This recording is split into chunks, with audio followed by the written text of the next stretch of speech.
Buenos días para todos, es un gusto tenerlos aquí. Les damos la bienvenida a este conversatorio organizado por la Cámara de Comercio Italiana en alianza con el Instituto Marangoni e Inexmoda.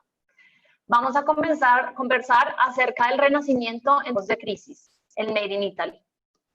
Nuestra Cámara tiene como propósito fortalecer el conocimiento y la moda italiana, su legado, su trayectoria. Pero lo más importante es que compartamos las buenas prácticas, que seamos convergentes y que nazcan nuevas oportunidades de negocio entre los dos países. Así que esperamos que se inspiren con este espacio y que sigan participando en nuestras actividades. Agradecemos mucho el espacio y disponibilidad a nuestros aliados y le doy la bienvenida a Fiorenza Sarotto, líder del programa Business del Instituto Marangoni, y a Sebastián Díez, director de mercado.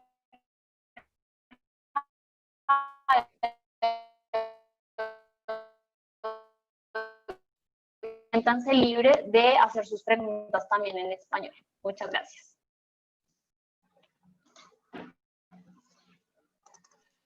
Hola, muy buenos días para todos. Un saludo nuevamente a las casi 60 personas que se conectan ya. Un agradecimiento muy especial a la Cámara de Comercio Italiana. Fiorenza, welcome, bienvenida. Gracias por estar con nosotros. Muchas gracias. Quiero recordarles que Inexmoda viene generando una serie de ciclos de formación, de capacitación a través de webinars semanales. Esta semana en los webinars Inexmoda estamos hablando en temas de sostenibilidad y para hoy quisimos unirnos a esta iniciativa de la Cámara de Comercio Italiana para hablar de la marca Italia como país, dentro de sus países y dentro de su saber hacer.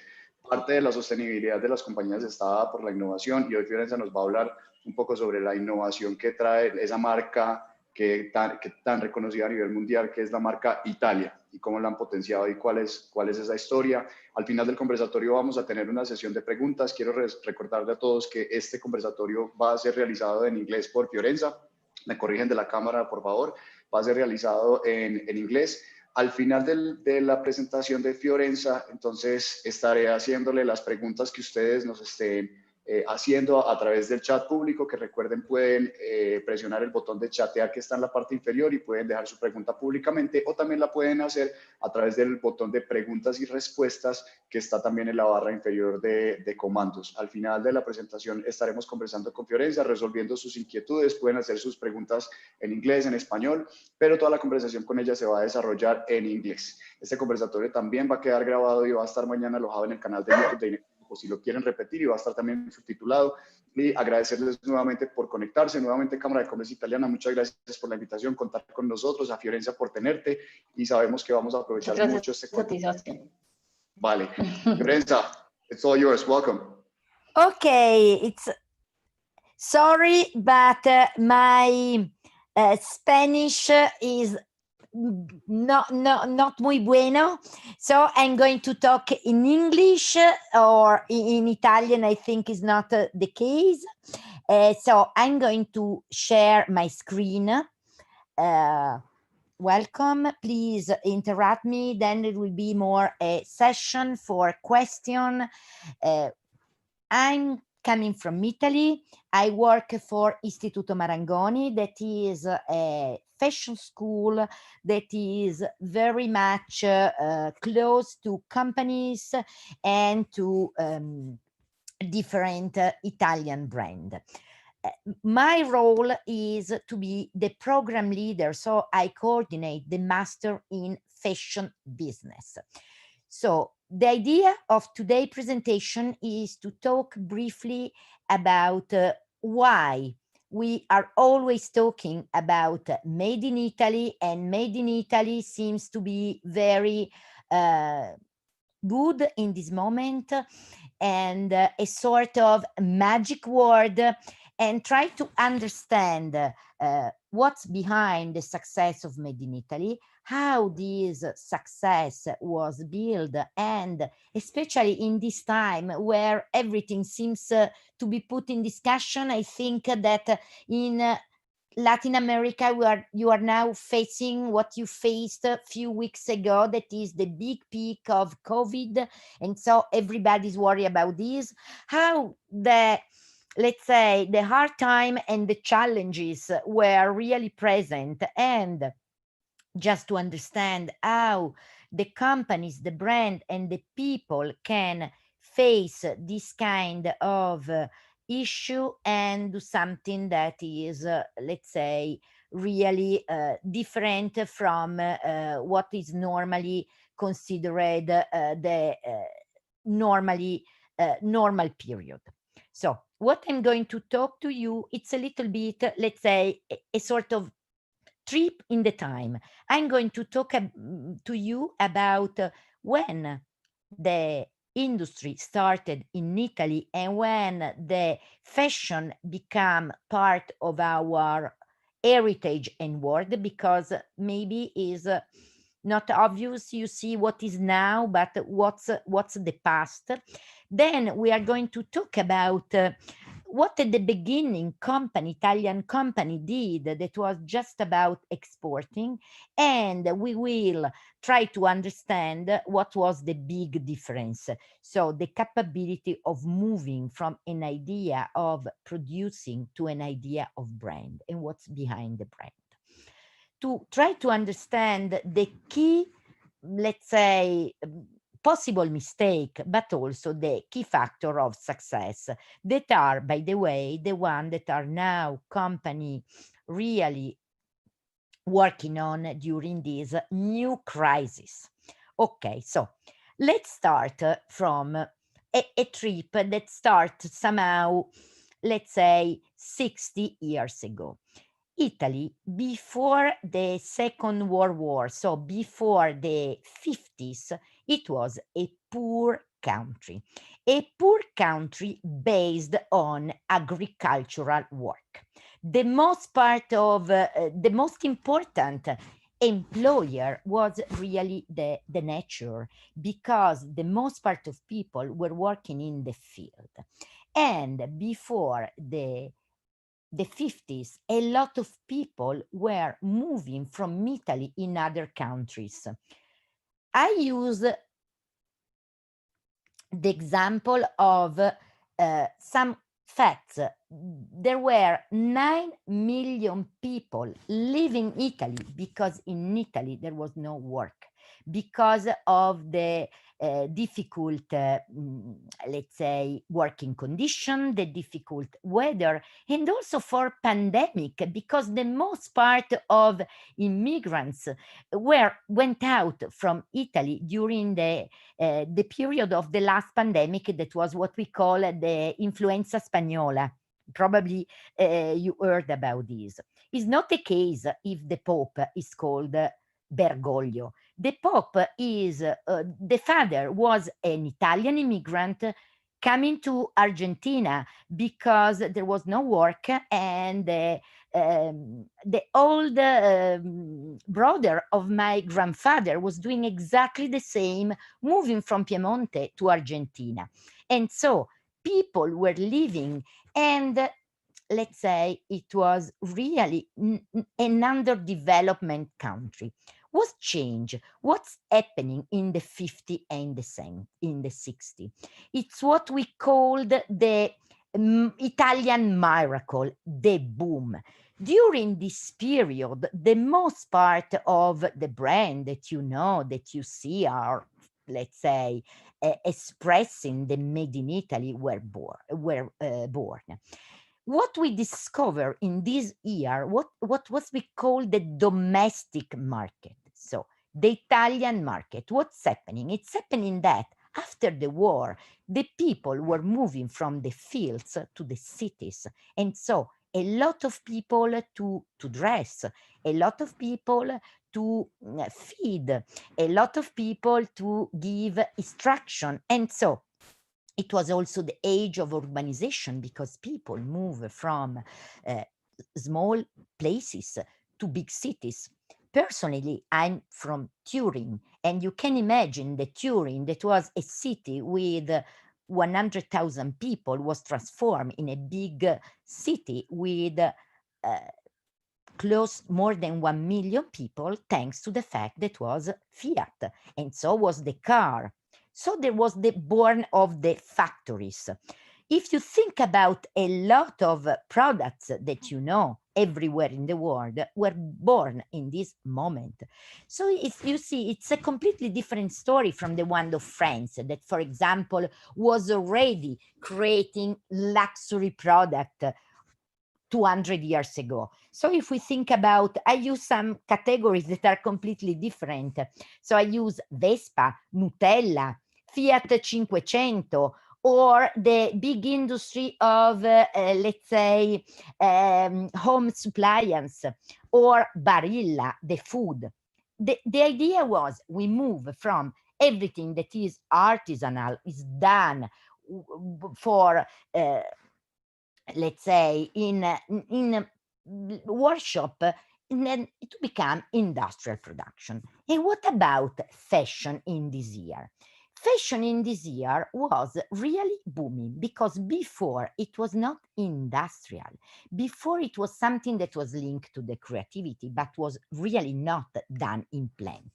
So what's happened that was really the base? First of all, what we call the Industrial Revolution. You can imagine dressing the boomers. What does it mean? It means that all these people that before were going to living in a countryside and working to, let's say, take the rice, were suddenly needing living in city, going to the school, going to the office. So the idea was we need to have to transform and to produce something to dress them. And the fashion was one of the key employer, especially for female workers. Before it was normally that the idea was the housewife, not somebody that is working. And fashion become for this characteristic the type of work. And for example, a lot of companies were born. What is characteristic of Italy, and probably I think the one of you that are now traveling to Italy, for example, for work or go to the production district, they told me that also Inexmoda do this kind of mission. You are probably familiar with the concept of industrial district, and this is very Italian.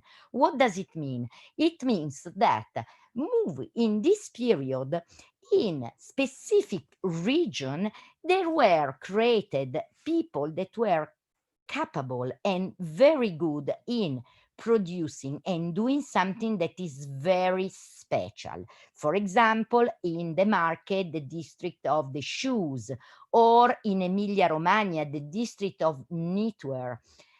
I'm saying that this is a result of the Industrial Revolution because this type of people before was used to work with, let's say, production of food. And so they were having a sort of manual capability. And I'm speaking about woman because in many cases was woman at home that doing this kind of manual work. Imagine Tuscany with leather good was very specialized in producing, let's say, product from cows. Or, for example, the district of Prato, where there are short fibers. The Lake Garda became the district for socks, and still now, a lot of the socks that are produced everywhere in the world were done there. Or Biella, the north of Italy, the production of precious fabrics. Umbria for cashmere. But this is what's really industrial. And the idea was we need to specialize, we need to become strong in production because Italy is booming and the internal market is very, very strong. Then the first crisis. What does it mean? It means that at a certain point, the domestic market was not anymore interesting. They went in crisis because once you have put in every house, let's say, a washing machine, you have dress everybody, you have a television, you have food in the in the kitchen. What to do? And do not forget that we move from the idea that there were 1 million babies born, that was until the 70s, to the idea that kids become much less. So it was a sort of big crisis. And in this big crisis, we have seen for the first time two different type of attitude. First of all, in this big crisis, there was the first, let's say, element of what will become the fashion business, because they were able to say, okay, we have not to think about, let's say, basic need. The need is not anymore, we have 1 million babies that go to the school every year, so we have to dress them, but much more to move about industry.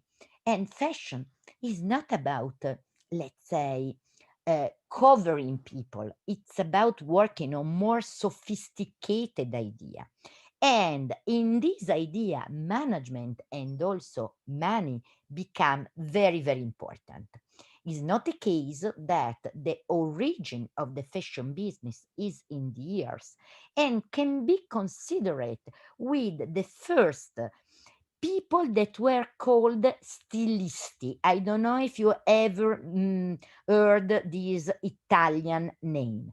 What does it mean? That before there was or the creator or the tailor, and then or the plant where industrial production were the born.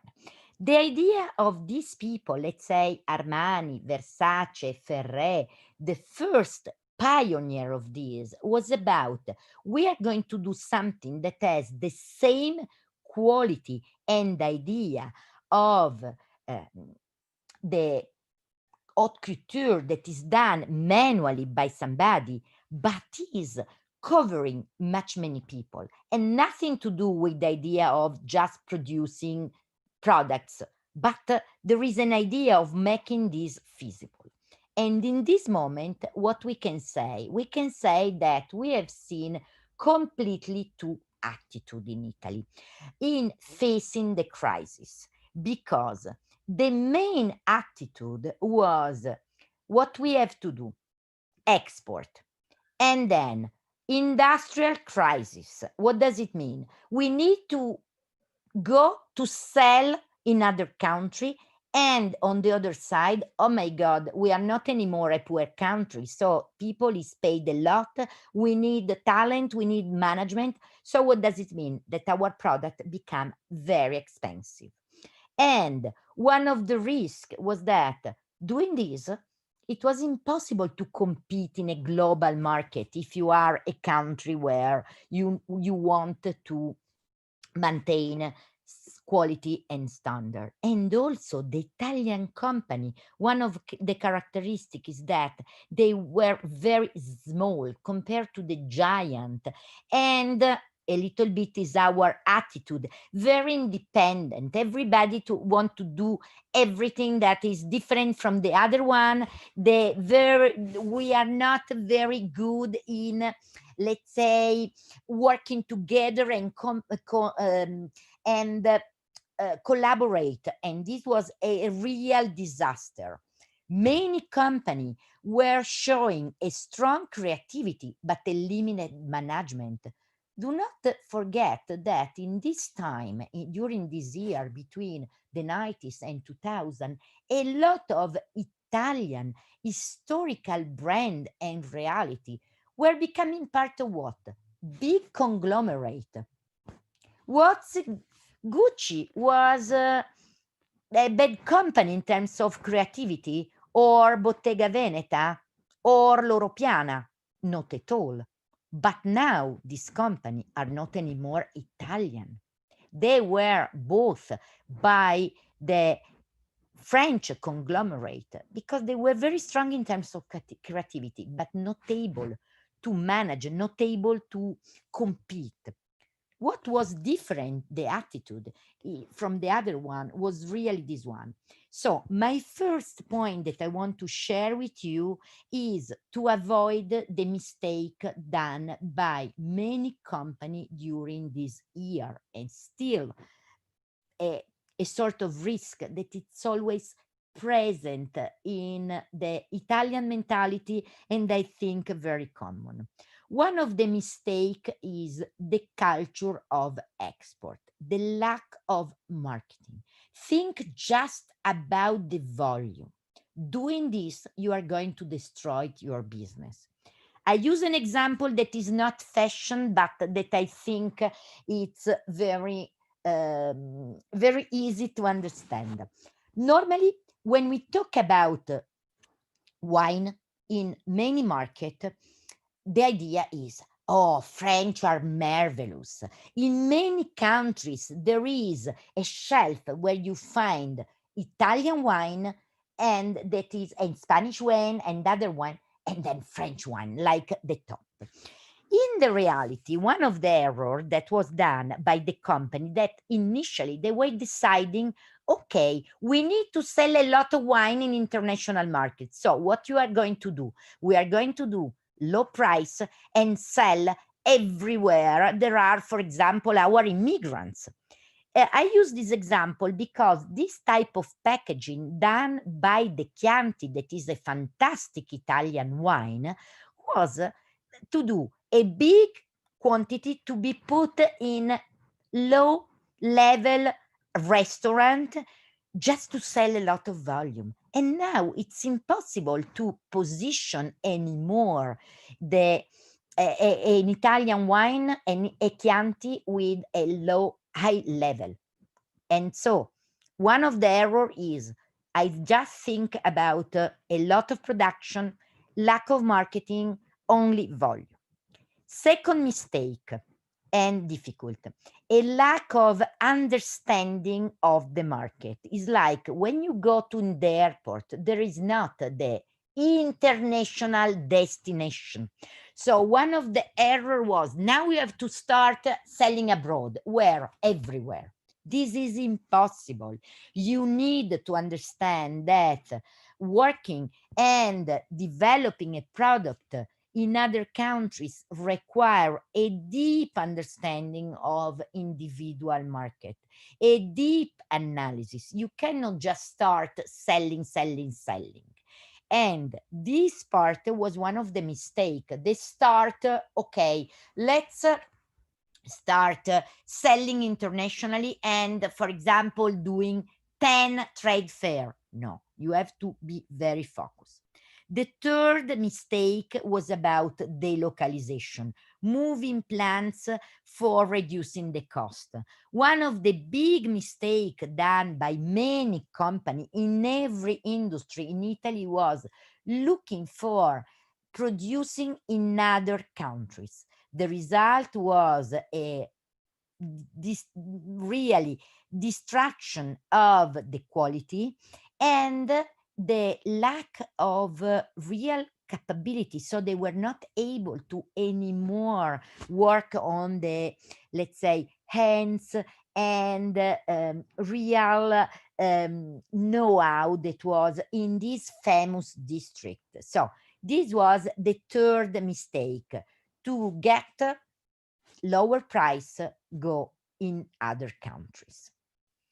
What was done by the brand that at the opposite were able? Sorry, I check. Oh, there is somebody asking for translation. Probably I'm seeing, I'm not able to speak Spanish, sorry. So, but there will be a moment that we can discuss. What was the difference done by the company that were really winning? So if we talk about fashion, when I talk about the brand, what's the, let's say, the magic receipt to avoid this? I would summarize with, in general, some attitude that was really entrepreneurial. In this general landscape, some entrepreneur and designer were able to do something completely different. And since you gave this title that was Renacimiento, it was exactly how it was called. The idea of Rinascimento, the idea of a new renaissance. So instead of working on finding a low price product, was to find something that was when Italy was a protagonist, not just a place where people went to buy product for a low cost. And this attitude was really linked to few factors. First of all is branding culture. Second, deep understanding of individual marketing. So thinking before acting. Third, working on creating differentiation, not the low price. What does it mean, branding culture? Branding culture means the capability of doing something that is eternal. Have you been in Rome, maybe of you? Have you been in Rome, you have seen this SPQR. The meaning in Latin is Senatus Populusque Romano. This is the land of the government and the Roman people. So, as Italian, we say that the concept of brand was invented by the ancient Roman. How was invented? Because they were putting this carved in the marble everywhere. If you visit some places in Africa or in Asia, you find this. That was about saying, if you are here, you are citizen of the Roman Empire. So you are better. You are different. And so this is exactly the concept of brand invented. It's not a product or a logo, but it's something that is an emotional connection. It's something making different what you are doing. The brand is really what makes different a product, that build a relation. And a brand is forever. It's something that must last. So the brand, it's also defined as the sum of intangible value. And what the Italian brand were able to do is exactly to incorporate this and saying, we are not going to work on price. We are going to work in something that is really making the difference with what we want to do. So branding is not about quality. It's about perceived quality. Because if you insist just thinking, quality, first of all, quality is very subjective. Of course, everybody think, if I cook something, I feel that is high quality. But it's about, brand is not about myself. It's about other people. It's about the customer. It's about to be perceived. And this was really the jump that was done by this brand. How they did. First of all, all the let's say, luxury brand have something in common. So first of all, they did not say we are refusing our roots, but just the opposite. In the roots of the Italian brand, there is this idea of something that is very manual, because we are born poor. It's different because French, for example, they have the aristocracy. If you think about the French brand like Louis Vuitton, Hermès, it's true that is something that is manual, but the target was really, let's say, upper class. They have this idea of aristocracy. We have an idea of, let's say, manual worker, and this was not forgotten. But on the other side, Italy is a universe. One of the key common point that fashion have in common, for example, with food, is the idea of we have to understand that Italy is a small country, but not only there is 70% of the, let's say, cultural art heritage, but there is also a lot of tradition, a lot of kitchen. Imagine, if you have been in Italy, you have seen that you go in Venice and you eat bigoli. You go in Piemonte and you eat agnolotti. You go in Sicily, pasta con le sarde. Or, but also if you go in a small village, you eat something that is different from the other one. Exactly, this was what was, let's say, taken in consideration by the Italian brand. You have to work deeply on our root, but our root is not just made in Italy, it's much deeper. It's something that is part of the heritage. And to be able to start storytelling the identity. So the idea was also moving from, we are in industrial district that it's about producing, to we can become a brand. And I'm going to give you some example, like imagine it's a sort of trip in Italy that move from the mountain to the south. Okay, so in different countries. It's how all what they have in common, this brand. The brand that I'm talking are just example, are independent. What does it mean? That the owner, for example, the one that I'm showing that is Ermenegildo Zegna, the owner of Ermenegildo Zegna, the family name is still Zegna of the CEO. It's still an independent company. So we're not creating something that it's industrial and then was acquired by Monsieur Arnault or Monsieur Pinault, that are the French patron of fashion. It's still an idea.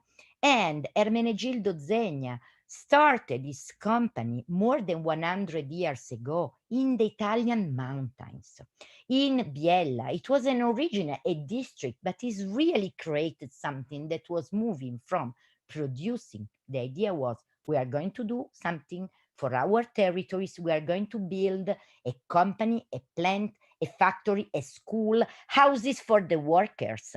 And he bought a mountain, and then we are going to look for the best fabrics around the world. And so, for example, they are come to Latin America for Vigunia and this kind of products because they are impossible to find. But what we are going to do is something that is very specific for our territory. And they were able also to tell this. And if you go in the store, you find this idea of the mountains in the materials, in the fabrics, in what they do, the style. Then imagine Milan. Milan, if you ever been, is a place where is never very, let's say, the light is never very strong. It's the city of the fog. It's the city of Armani. Armani is normally saying the elegance is not to be noticed, but to be remembered. If you go around for Milan, you will find that all the ladies like me, they have a straight hair, not a lot of makeup, very discreet.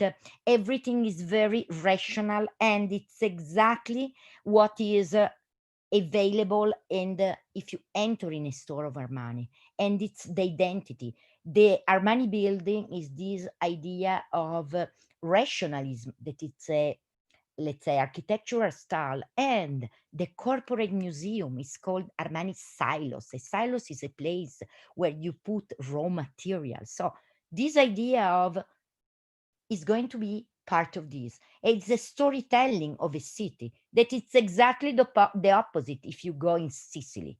Sicily, you find a lot of, let's say, Mediterranean, light, and this is Dolce Gabbana. Sicilian, sartorial, sensual. This company was born after the 80s, so it was really a new company, and they were able to storytelling this idea of Sicily. That was the Baroque, that was the type of woman. You go, you see a fashion show of Armani, and you see all blonde lady, very cold, very skinny. You see Dolce Gabbana, and you see Mediterranean with a lot of, let's say, curvy, a lot of light, you enter in a store and you find the smell of citrus, because citrus has come from Sicily. Then another very beautiful story of a company that is, all this company has the owner that is still the founder, even if it's 100 years ago, like Ferragamo, that was moving from this idea of Tuscany as the land of the shoes and the leather good. That is true. That is part of our reality, the root. Let me do an example. If you have been in Florence, what's the specialty of Florence in terms of eating? Is the Fiorentina. That is a beefsteak. And the best beef is done with a type of cows that are called Chianina, the same cows that are used to produce the shoes.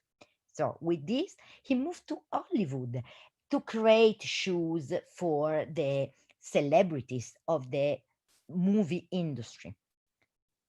Then this is the most recent, I would say, that is the land of San Francisco. This is Brunello Cucinelli, another entrepreneur that moved from an industrial district, because Umbria, this is Umbria. The land of San Francisco is Umbria, is what we call the green earth of Italy, the central region with no sea. So it's it's a very specific territory, very beautiful.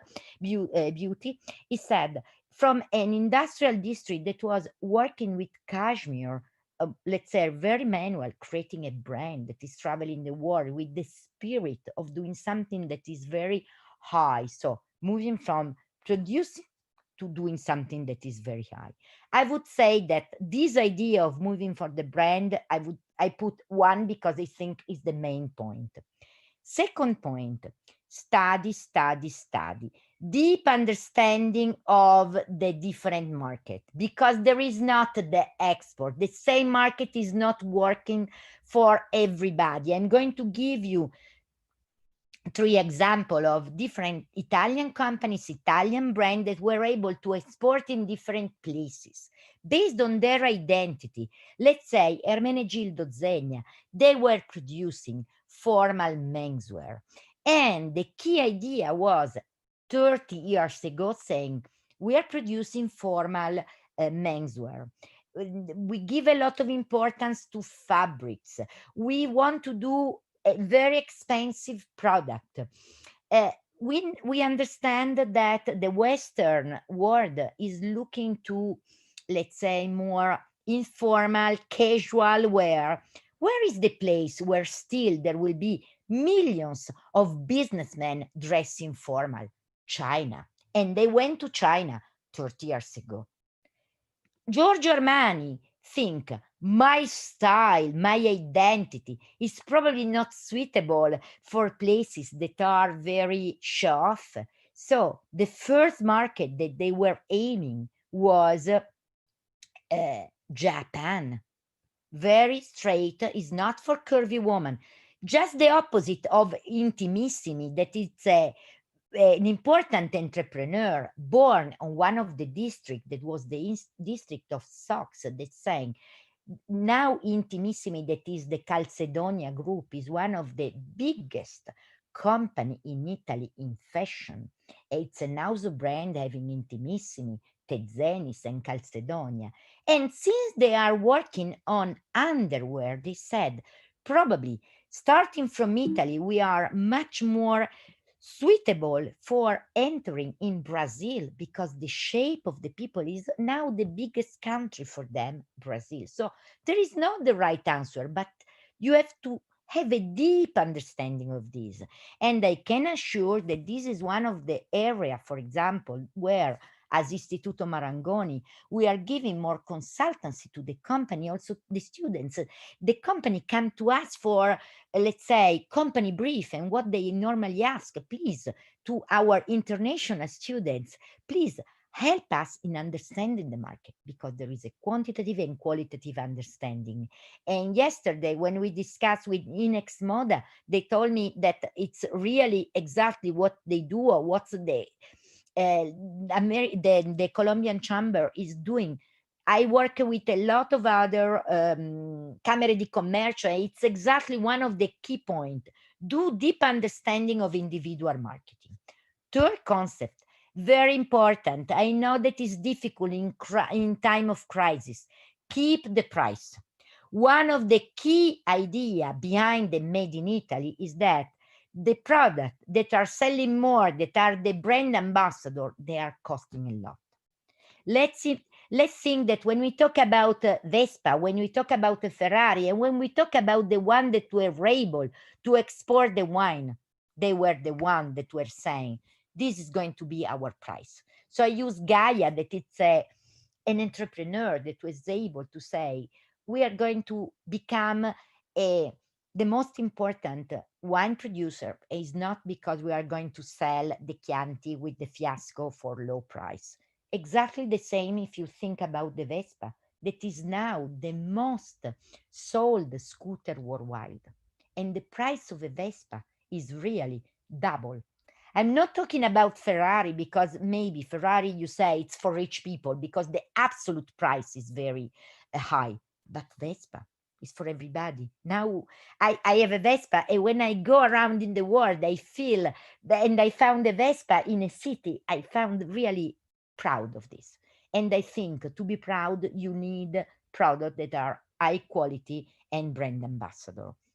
I want to live on this idea of keeping the price with the concept of skimming price, that during crisis period should really be very important. Skimming price was a word invented by the French that was saying, put a price that is very high compared to the category, because this will be perceived as something giving status. You are not going to dress everybody. You are not going to feed everybody. It's important that you're trying to feed and dress and go with the people that will feel an added value in what you are doing. And this is exactly the concept that I would like to leave. So, mistake, just to recap, the mistake are work on cost. The mistake is not understanding very well the real market, and then think that everything is the same. It's not the same. You need really to go in depth in what you are doing.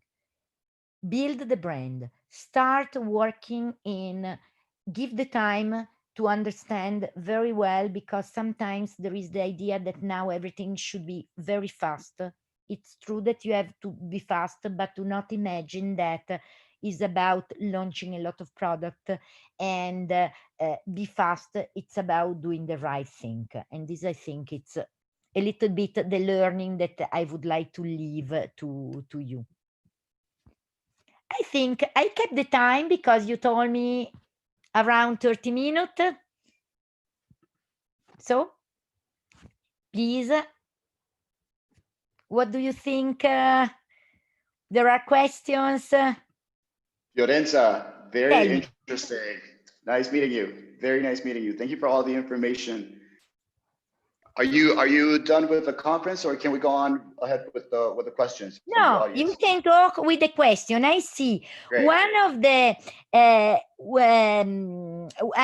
the question it's about what was the role of the government? Was the system active in this? I think, and what's the politician?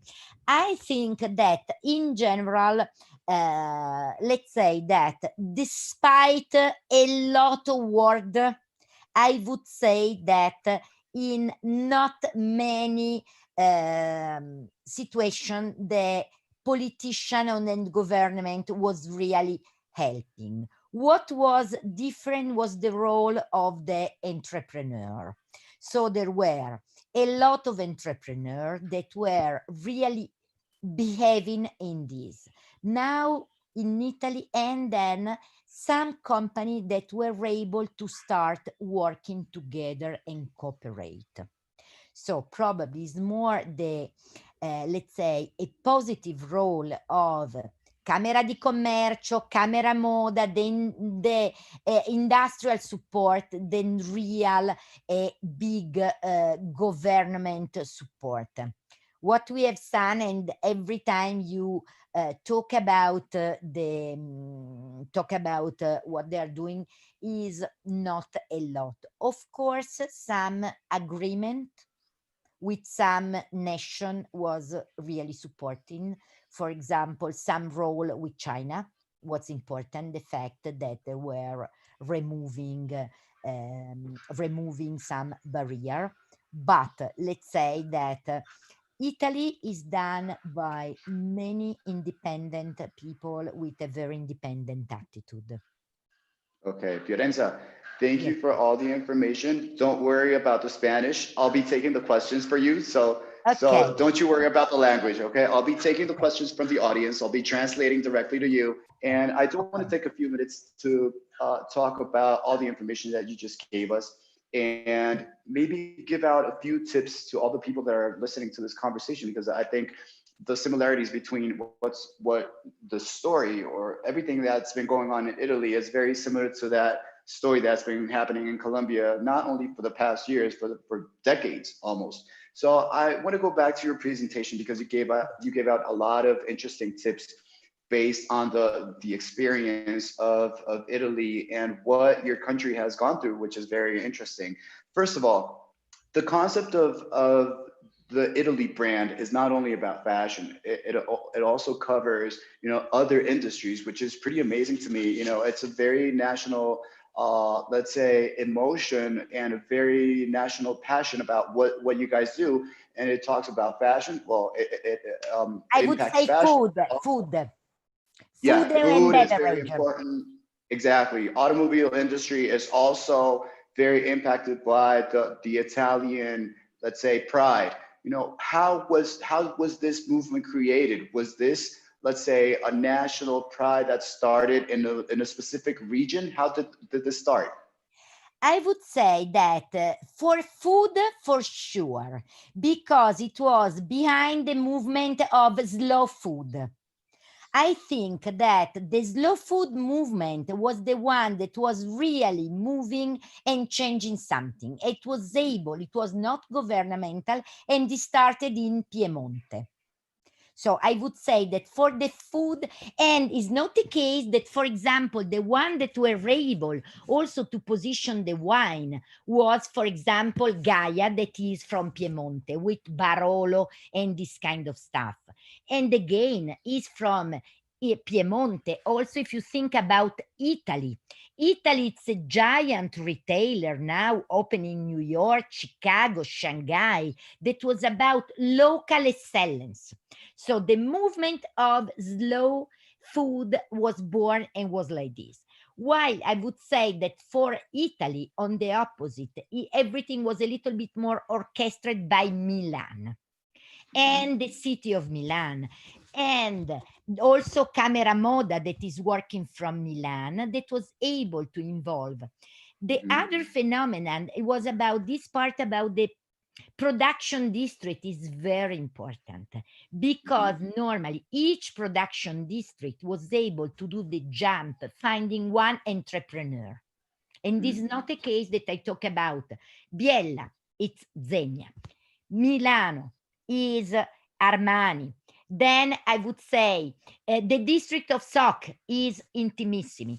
Then it was much more region based. Let's say Marche. Imagine Diego della Valle. They are the district of, let's say, the richest man of Italy is Leonardo Dal Vecchio, the owner of Lussottica, the district of eyewear in Veneto. It was more single entrepreneur in different districts that were able to create this. That it's very interesting, Firenze, because everybody went back to their roots, Yes. created a story, and then went out there and told the story and sold it to the world, which takes us to your first, let's say, key item for a strategy, because we're talking about strategy for companies, not only for fashion companies, but for other industries. So let's go to your first key item, which is storytelling. I don't know if you're familiar with the Colombian market, but we have a very important high-end designer here in Colombia. Her name is Joanna Ortiz. She sells abroad in Europe and the US in tailor-made houses, fashion houses. When a couple of years ago, actually, she was in our show Colombia Moda last year. And when we talked with Joanna Ortiz about her strategy, talking about how her process was, she told us that the first thing she did when she was, let's say, restructuring her DNA, her brand DNA, was that she went back to the Colombian roots. She found items that made her unique and then gave her own and sold it to the world. And that has been very, let's say, important and has determined her success, you know, in selling abroad. So let's go back to storytelling. You guys went back to your roots, you know, you went to the regions, to the Mediterranean, and you went down to your roots, you gave it your own concept and sold it to the world. How can a brand communicate, let's say, a story that is so unique and so proper to the rest of the world and make the rest of the world fall in love with that concept? Okay, one of the key elements is to try to be disciplined, because one of the point in what is happening is that it seems very fragmented. So this point of the storytelling means that you need to keep a lot of consistency in what you are doing. That is not easy because it's very fragmented. So every piece of communication must be consistent. This is the reason why, for example, with the student, it's about you are working on the label, you are working on the logo. What's the meaning of the logo? Why you are using this color? Why you are using this post in the social media? Because the risk, especially nowadays, that you have so many activities is when you grow up, you lose the control. And so it's become very difficult. And imagine it's exactly the same for us. Imagine bringing Sicilianity in a store. Another point, very important again, is retail. Do not think just in terms of product, but think about how you are going to sell these. So, for example, it's about working in all possible activity, for example, in retail. The example that I was doing, how can I bring this idea of Sicily in China?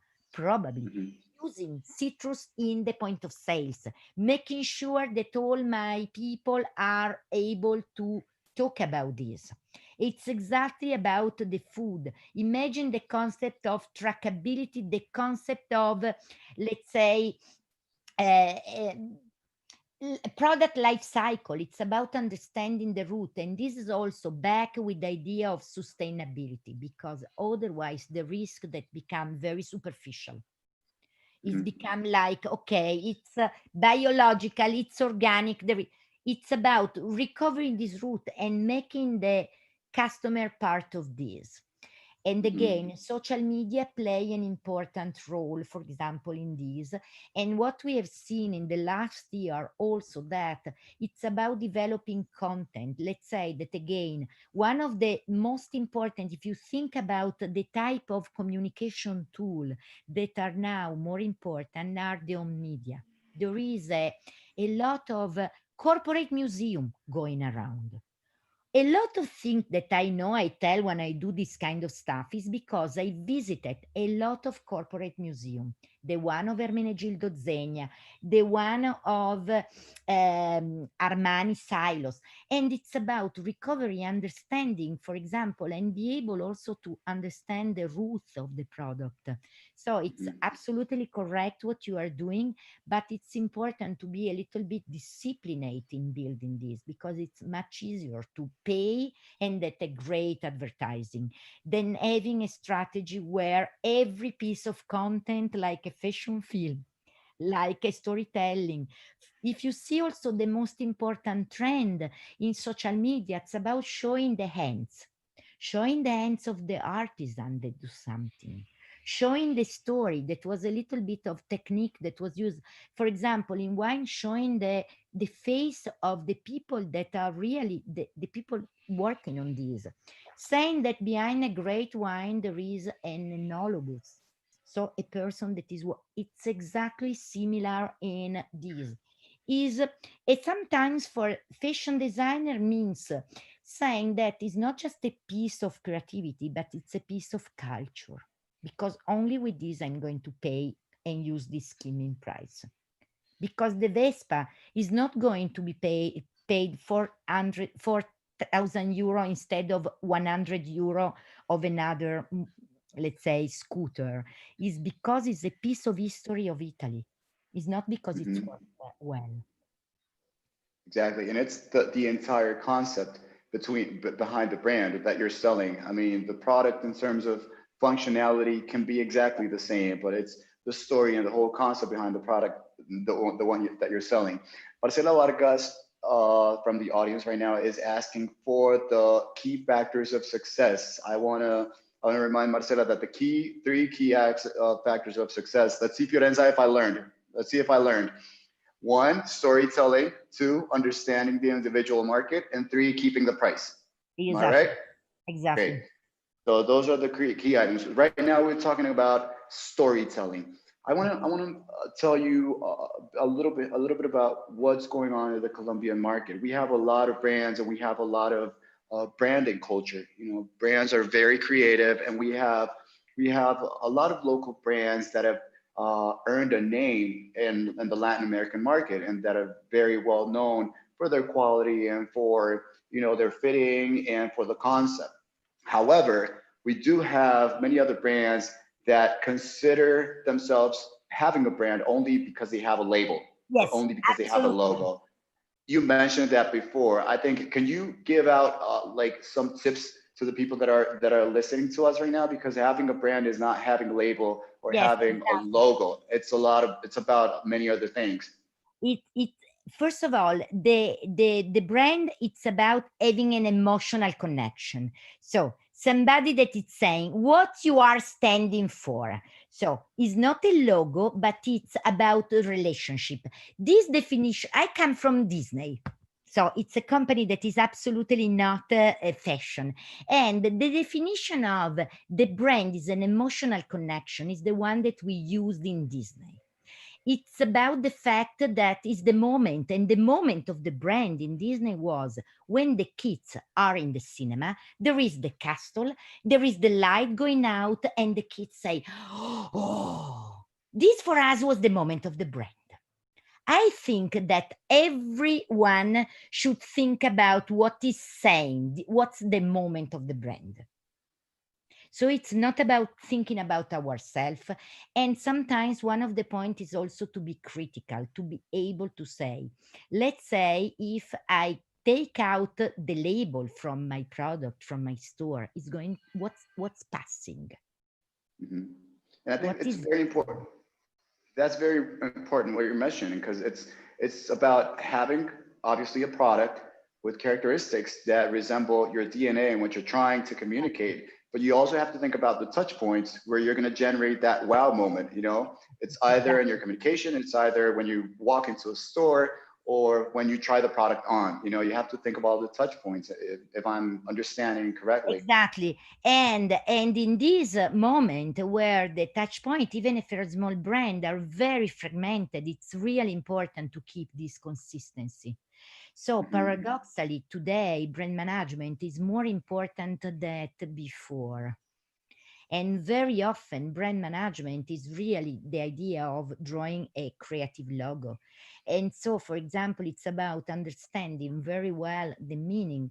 And another point that I think in this you are also working as is protecting, thinking about what is happening after.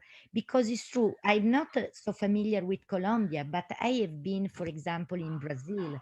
And what I was surprised that it's a lot of, let's say, Italian sounding. Brand never burned that are using Italian name, but they are just logo because probably your family was from Arezzo, for example. There is that I was saying, but this is not a brand. This is just the fact that but to build a brand today, you need to be very consistent and to have a long term, because the idea of opening the wrong brand seems very cool. And this again, it's a sort, at least in Italy, it's a sort of paradox between a parallel between fashion and food. If you ask the children what's the most desirable job in the future, now in Italy, the most part saying the chef or opening my own, launch my own company. It seems so easy because they think that everybody can become Carlo Cracco, but it's not true. There are a lot of people that have to, let's say, peel potatoes. It's exactly in the fashion. In fact, yes. Part of the story, part of the, let's say, the perfection, the excellence, you know, the poise of the Italian brand, which is, you know, adjectives, or let's say characteristics, which describe the Italian brand around the world. Let's say that poise, that elegance, that sophistication, is driven by who made the product. The pride of having Italian hands make that product. We have Juan Carlos and Herrera from the audience right now. He's asking about sourcing in Italy.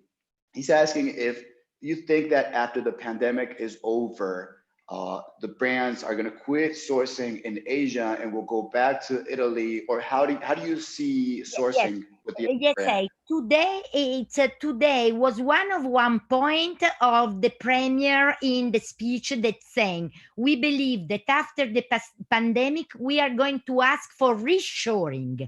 So this trend, because what was happening in the 90s, it was continued that still some company went to source, but what is happening that many these company were failing because it's not about the cost. So it's going to be just the opposite. And what we are going to say now that is maybe can be useful, that we see that also international brand come for the sourcing in Italy. Let's say that Hermes, is now saying, is starting sourcing leather good in some Piemonte. Why? Because they said we are looking for the best leather good, and the best leather good is done with the best cow. Where is the place where you can eat the best cow? Piemonte. And so we are opening a sourcing. So it's going to be, we believe it's one also of the intention of the government helping company in using the COVID to restart producing in Italy the one that were delocalizing. Mm-hmm. So, Fiorenza, oh, go ahead. No, I was saying, so the answer is definitely yes. Okay. Fiorenza, we have Andres Saavedra from the audience right now asking, how do we create a made in Colombia brand? How can we replicate what you guys did so successfully around the world with Colombia? What are the main tips? I mean, we have 3 key points, which are storytelling, understanding individual markets, and keeping a price. But obviously you guys have one single concept that unifies all the brands, and which is the base for the success for every brand around the world. What are the tips for let's say a Colombian market to go through? I would say branding. I would say is not Colombian branding, but is individual branding, because again, also the learning was that every idea of building a made in Italy brand failed.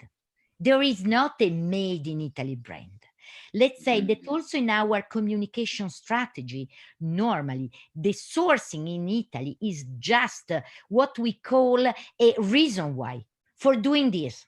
So it's not about the fact that you are so, it's about something that you are. So my personal suggestion is that, I don't know how you are, but in general, creating a made in Italy, also in Italy, there were, for example, during the Expo, the idea of doing the website is not about doing, let's say, made in Colombia, but it's about doing something that is based on what is the roots, the origin. And I think, again, if I think about Colombia, probably it's very difficult, different if you are talking about Cartagena, if we are talking about Bogota, if we are talking about, I don't know, the jungle or the sea. And so it's a little bit, think about, we have a potential.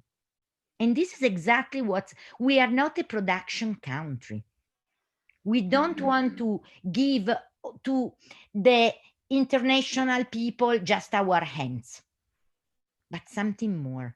So try to work on brands and building a business model more than building a creation.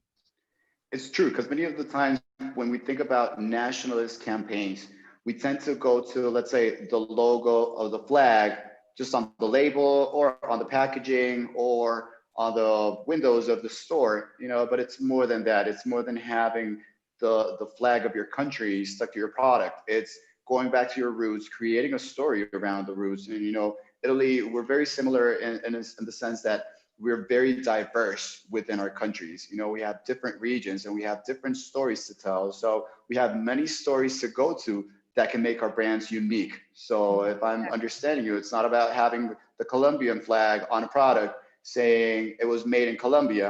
It's about going down to our roots and telling the story and creating a concept around the roots that'll make you unique against other brands of the world. Exactly.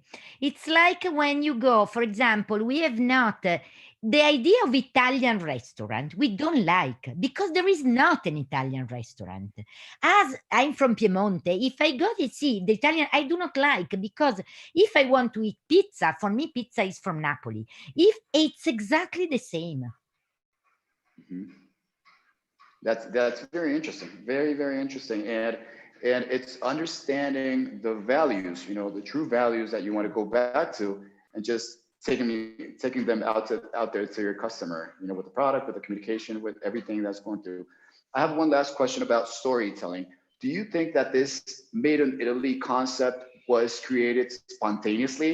What I'm trying to say is that you think that all brands, created their individual concepts, were very successful, and therefore the Italian brand merged, but it wasn't an intentioned movement. In general, let's say the historical of branding saying that it was linked to the fact that some really entrepreneurs were able to believe in a dream. So the two pillars was on one side this idea of these people like Armani, Versace, Ferré, they were thinking we can think that fashion can become for everybody. So they were creating this idea can be industrial. On the other side, some entrepreneurs that were industrial people like Miroglio, like the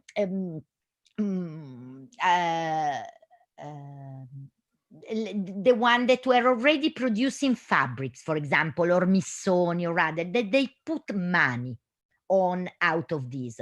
So it was something that was generated, or the same of Luxottica, from putting together entrepreneurial money, so not government money, and the dream of some people in a moment where, let's say, it was possible to create. But then the crisis was arriving. So the right attitude was the one that we were able to export, because I think that the other point of really understanding the other market is a little bit a sort of polarity, understanding better ourselves and our route, and understanding also the other market. Because even if you are able to build a Colombian brand, very soon the Colombian market is going to be very strict. And you need to go in other country. And so it's important having this idea that it's about understanding a little bit what's happening in other countries. What you're saying is closely related to what Maria Paula from the audience is asking right now. She's asking, how can we position a Colombian brand that works with endemic natural fibers as a premium brand in the international market? So I guess it goes back to the same idea we're trying to develop here. Go back to your roots, create a concept, understand the touch points of your brand with the customer, and try to understand how can you wow them. You can wow them through your product, you can wow them through your communication, through your distribution channels, etc. I think it goes back to the point, since maybe it's interesting for this last point, is that can be also a business to business brand, because, for example, if you are very strong with fabrics, you can use the case history is not Italian, but for example, we have company producing denim or producing fabrics that are becoming very, very important. But the point is not to, we are not the one that produce for low cost, we produce something that is exclusive. I think that, for example, you have a lot of sourcing that are really something that we don't have. Let's say that Mr. Zegna, when he said, I want the best fabric in the world, that it went and he bought lengths in Argentina because he needs Vigunia, cashmere, and this kind of thing that you need 6,000 meters. No, it's not something that we can find in the Alps. Fiorenza, we have to start wrapping this conversation. I mean, we could talk on and on for the rest of the day, but we have to start wrapping up the conversation. So I want to go back to the last key idea for building a successful brand with let's say, the national values and all the storytelling that we're talking about. And it's keeping the price. We have a question from somebody in the audience that's asking, how can companies keep the price, maintain the price throughout difficult times? You know, pandemic is going on right now. Everybody's in their homes. You know, there's fast fashion, which is not new. You know, it's been going on for a while now. How have Italian brands kept the price in every market, despite the fact that we have pandemics and that we have fast fashion and everything that's going on in the market? Okay. In general, there is not the magic answer, but one of the point is that sometimes is better give for free than discount. The second, so it's more entry. The second point is that, unfortunately, I have been in the market for 30 years. If the price start go down, will never go up. So one of the point is, since the beginning, be resist. So probably it's better to say at the beginning is going to be more difficult, but I'm going to find my niche. Because, for example, it's impossible to cope with machine like the one of Inditex of H&M. So I'm not going to sell to everybody. It's about choosing. That it's exactly the point of be a brand. I'm not going to cover everybody. I'm not going to be for everybody, but I need to find my market and position my price to the highest one that is for a certain number of customers. There is not the magic receipt, but one of the point is that is resist.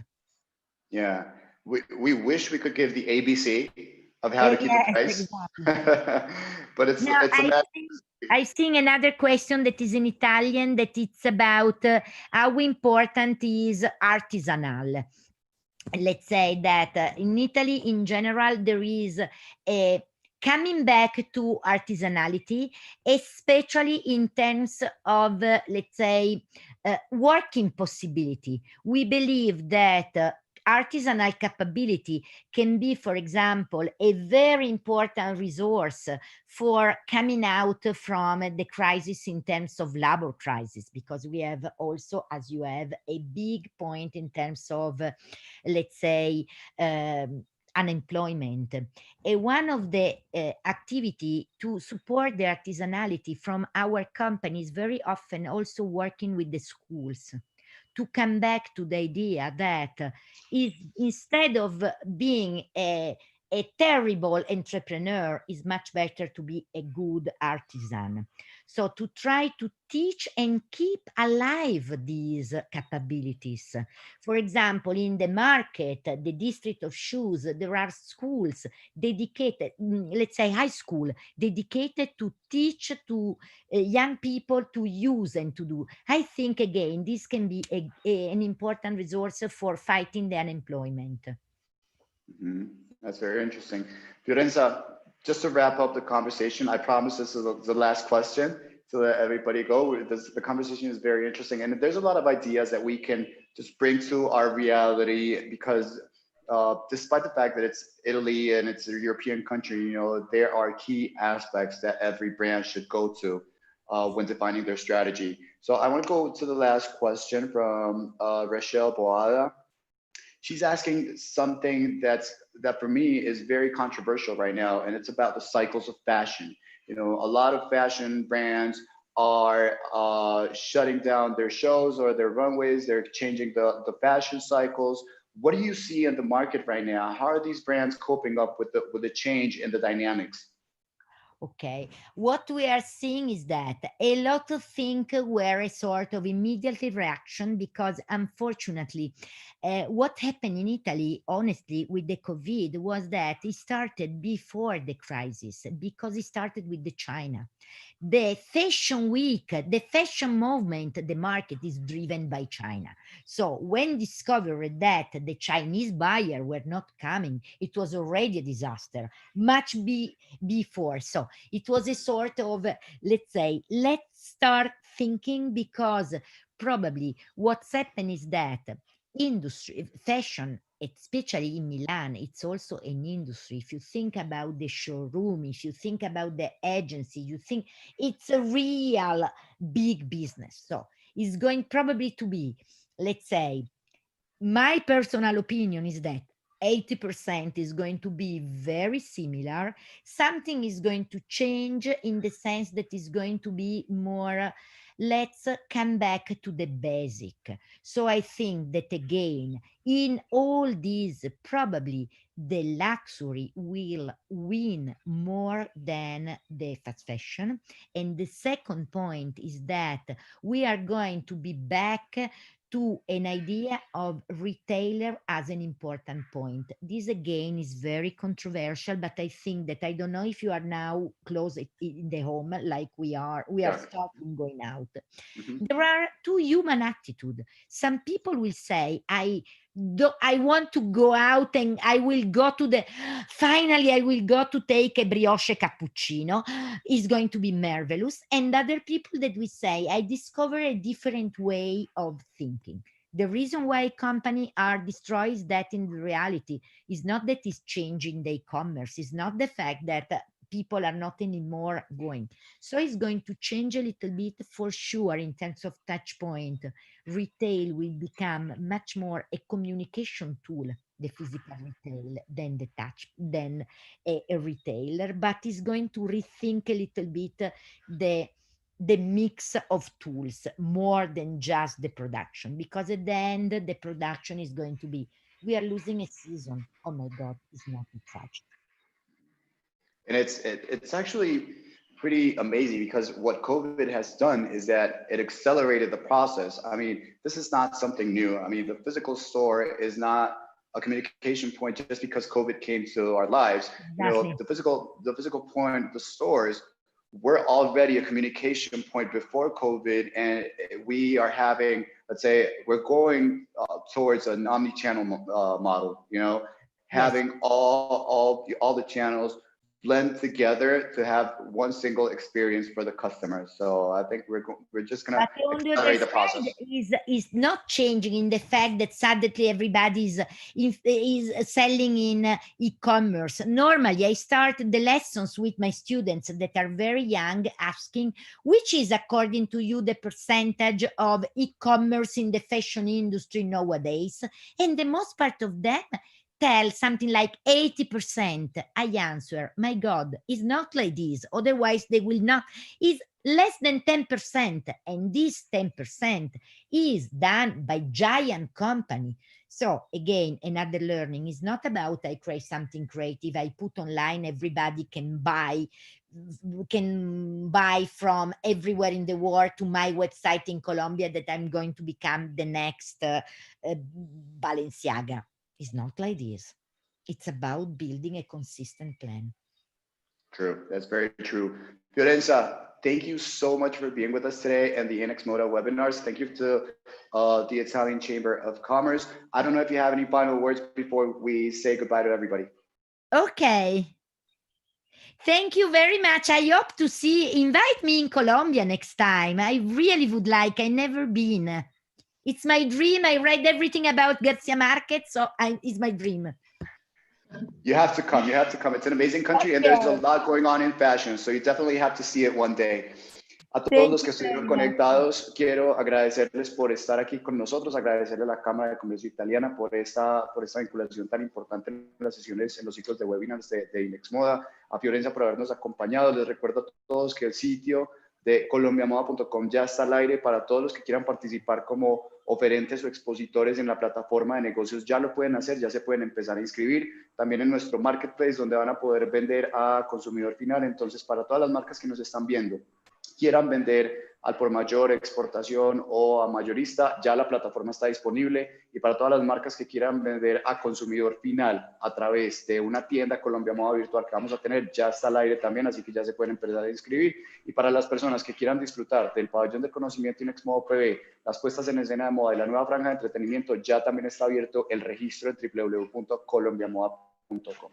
A todos gracias, los esperamos mañana a la misma hora para que sigamos hablando de sostenibilidad. Fiorenza, thank you so very much for having me. Bye bye. Grazie mille. Ciao, ciao. Buenos días. Ciao.